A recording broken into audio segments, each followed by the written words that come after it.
जय हिंद छात्रों। छात्रों, पिछली कक्षा में आपने इंग्लिश ट्रांसलेशन के बारे में कुछ जाना और स्ट्रक्चर नंबर 1 जाना कि कैसे हम स्ट्रक्चर नंबर 1 के आधार पर बड़े बड़े हिंदी सेंटेंस को चुटकी बजाते इंग्लिश कर डालेंगे। इसका मैंने बड़ा शॉर्टकट ट्रिक बताया था। आज इस कक्षा में मैं आपको एक और शॉर्टकट ट्रिक बता रहा हूं जो पहले से भी आप आसानी से बना सकते हैं। चूंकि वो प्रोसेस वाइज मैंने बताया था, प्रोसेस बताना जरूरी होता है। जैसे मैथमेटिक्स में आप प्रोसेस नहीं जानेंगे तो फिर शॉर्टकट भी नहीं जान पाएंगे। प्रोसेस के बाद ही शॉर्टकट काम करता है, यानी शॉर्टकट विधि काम करती है। इसीलिए मैंने पहले प्रोसेस बताया, आज मैं आपको शॉर्टकट विधि भी बता रहा हूं। और जब आप दोनों तरीके से बनाएंगे, दोनों जान जाएंगे, दोनों की जानकारी आपको हो जाएगी, तब आपके लिए हिंदी के बड़े बड़े सेंटेंस कोई मायने नहीं रखेंगे। तो आइए आज स्ट्रक्चर नंबर 1 के शॉर्टकट विधि पर प्रकाश डालते हैं। तो देखिए ये शॉर्टकट ट्रिक क्या है हिंदी सेंटेंस को इंग्लिश करने की। देखिए शॉर्टकट मेथड यानी विधि, शॉर्टकट रूट।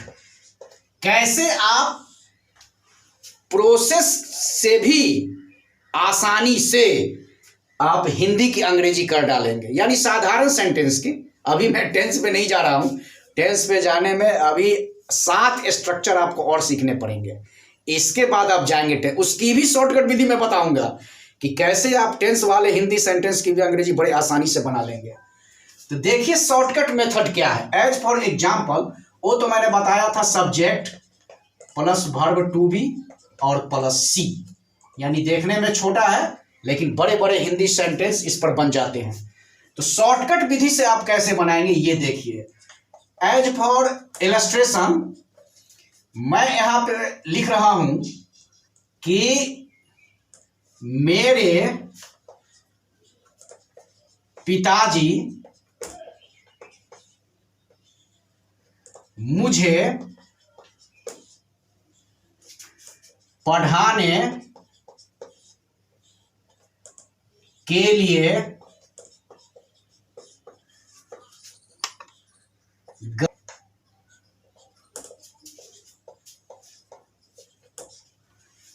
गंभीर है, चलो गंभीर है। तो देखा आपने, इस हिंदी सेंटेंस को देखिए, ये प्रोसेस से भी बनेगा लेकिन इसमें थोड़ा वक्त लगेगा। जब आप कोई काम प्रोसेस से करते हैं तो उसमें वक्त लगते ही हैं, किंतु जब आप शॉर्टकट विधि से बनाएंगे, जब आपको प्रोसेस पे पकड़ हो तब, तो बड़ी आसानी से किसी भी हिंदी सेंटेंस की अंग्रेजी की जा सकती है।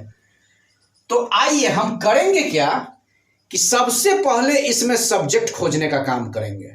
आप कुछ नहीं ढूंढे, पहले सिर्फ सब्जेक्ट ढूंढे। कौन है सब्जेक्ट? तो सब्जेक्ट पकड़ने का तरीका मैंने बताया हुआ है। कैसे पकड़ेंगे आप? ये है वर्ब टू बी, इसमें हु लगाइए और पीछे वाले को भी लीजिए। तो अब लगाइए कौन गंभीर है, तो मेरे पिताजी गंभीर हैं, ये हुआ सब्जेक्ट। इसकी अंग्रेजी आप आंख मूंद कर डाल दीजिए। तो मेरे पिताजी की इंग्लिश क्या होगी? माय फादर, जो आप जानते हैं। अब आप करें क्या? नंबरिंग कीजिए। सबसे पहले इस पर नंबर 1, नंबर, आप सीधे लास्ट में चले जाइए, इधर उधर कुछ भी नहीं देखना है। जो ही आपने सब्जेक्ट को डाला आप डायरेक्ट लास्ट में चले जाइए, जो अंतिम वाले शब्द हैं। अंतिम वाला शब्द कौन है? हैं। तो इस पे नंबरिंग कीजिए 2। अब नंबरिंग उल्टी नंबरिंग करते चलिए 3। और के लिए तो फ्रेज है, फ्रेज न टूटता है न जुटता है, न किसी शब्द को हटा के इसे आप तोड़ सकते हैं और न किसी शब्द को ला के जोड़ सकते हैं। इसीलिए फ्रेज की अंग्रेजी एक ही होती है। तो इसकी नंबरिंग कीजिए 4, इसके बाद 5, इसके बाद 6। देखा आपने? ऐसे नंबरिंग आप करेंगे। जो ही आपने सब्जेक्ट को डाला बस नंबरिंग करते चलिए। सब्जेक्ट को मानिए नंबर 1 और सीधे लास्ट में पहुंच जाइए। Number 2, number 3, number 4, number 5, number 6, बस आपका काम हो गया। अब जैसे जैसे नंबर बता रहा है वैसे वैसे इंग्लिश डालते चले जाइए। चलिए, तो सब्जेक्ट की अंग्रेजी तो आपने डाल दी है। अब नंबर 2 हैं, तो हैं की अंग्रेजी इज, गंभीर की अंग्रेजी सीरियस,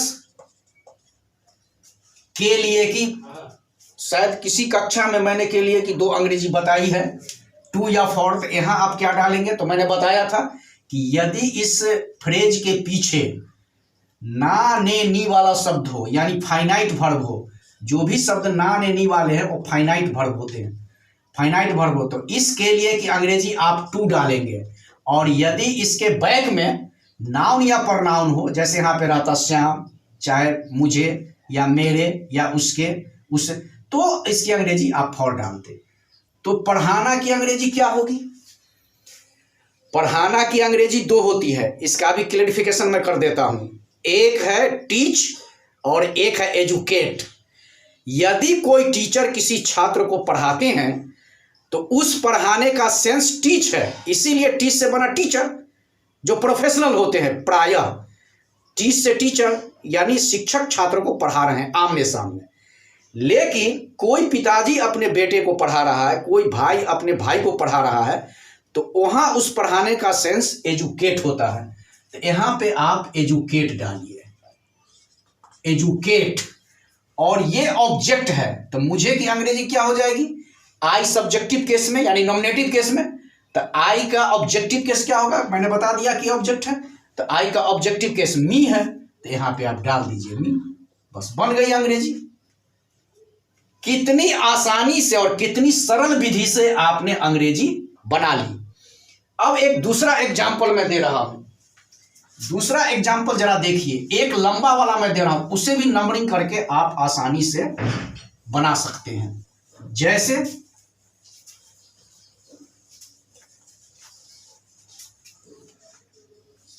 एक दूसरा इलस्ट्रेशन देखिए, भारत की आजादी के बाद यहाँ के वीर क्रांतिकारी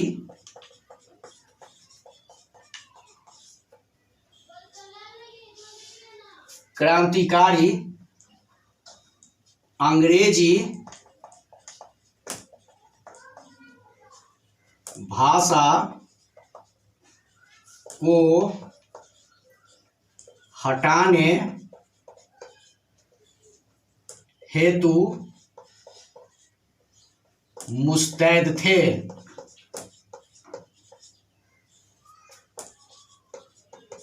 अब जरा देखिए, ये देखने में कितना लंबा सेंटेंस लग रहा है, लेकिन बनेगा बहुत ही आसानी से। कई छात्र ये कहेंगे कि अरे बाबा इतना बड़ा सेंटेंस में नहीं बना सकता, ये तो मेरे बस की बात नहीं है।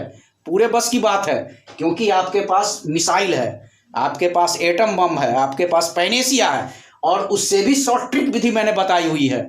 तो आप बड़े आसानी से, इसमें किसी तरह के घबराने की जरूरत नहीं है, आप बहुत ही आसानी से इसे बना डालेंगे। जैसे अभी तुरंत पहले एग्जाम्पल में मैंने बताया। आप चलिए शॉर्ट ट्रिक अपनाइए। करेंगे क्या, इसमें सबसे पहला काम हम डोअर को ढूंढेंगे, यानी एजेंट को ढूंढेंगे।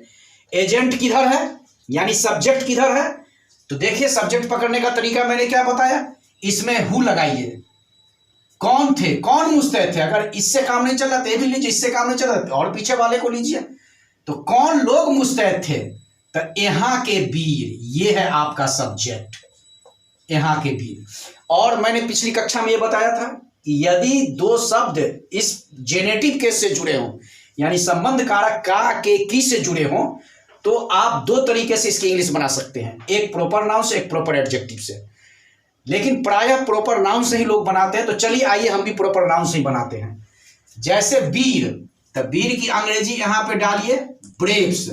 लेकिन मैंने क्या बताया, जो ही नाउन आवे, नहीं यहां तक है सब्जेक्ट, तो इसकी नंबरिंग कैसे करेंगे, ए बी, उल्टी अंग्रेजी बनाएंगे, यानी प्रॉपर नाउन से बनाएंगे तो सी और ये डी।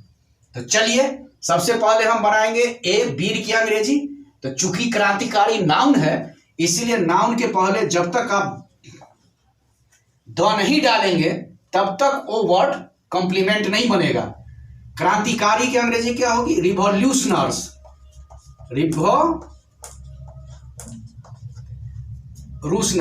सॉरी ब्रेव की अंग्रेजी छूट गई, मुझे खेद है।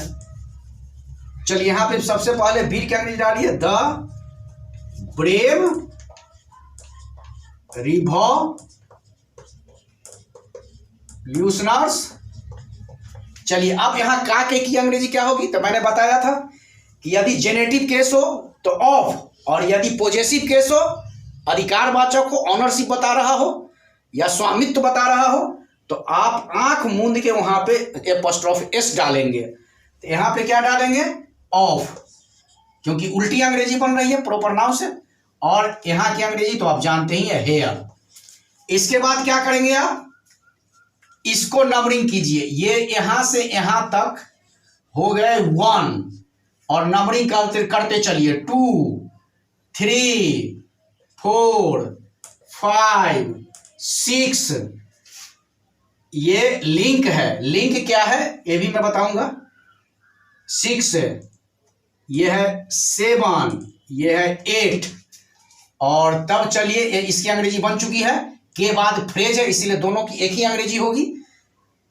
7 8 9, और तब इसकी भी उल्टी प्रॉपर नाउन से बनाएंगे तो उल्टी बनेगी 10 11 एंड 12। बस आपकी अंग्रेजी बन गई। जो ही नंबरिंग हुई तो अंग्रेजी बन गई।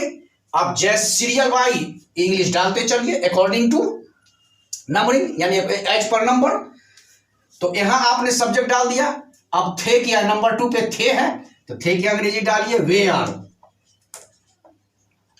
इसके बाद मुस्तैद की अंग्रेजी डालिए। उल्टी अंग्रेजी चलते चलिए। मुस्तैद की अंग्रेजी एक्टिव, और हेतु की अंग्रेजी यहां क्या डाले? तो मैंने बताया है कि हेतु मतलब के लिए। तो यहां पीछे फाइनाइट वर्ब है इसीलिए यहां इसकी अंग्रेजी आप टू डालेंगे। और हटाना की अंग्रेजी क्या होगी? हटाना की अंग्रेजी रिमूव, और को। इस को का बड़ा लफड़ा है इसीलिए मैं क्लियर बताना चाहूंगा कि इस को यानी समझने के लिए एक छोटा सा मैं दोहा बता रहा हूं। मैं दोहा ही कर रहा हूं, है कविता, मैं बता रहा हूं। अगर आप यहां को देखें तो उसकी कोई अंग्रेजी नहीं डाले। मैं देखता हूं कि प्रायः छात्र क्या करते हैं कि को की अंग्रेजी टू या ऑफ डाल देते हैं। को की अंग्रेजी यहां टू ऑफ नहीं होगी।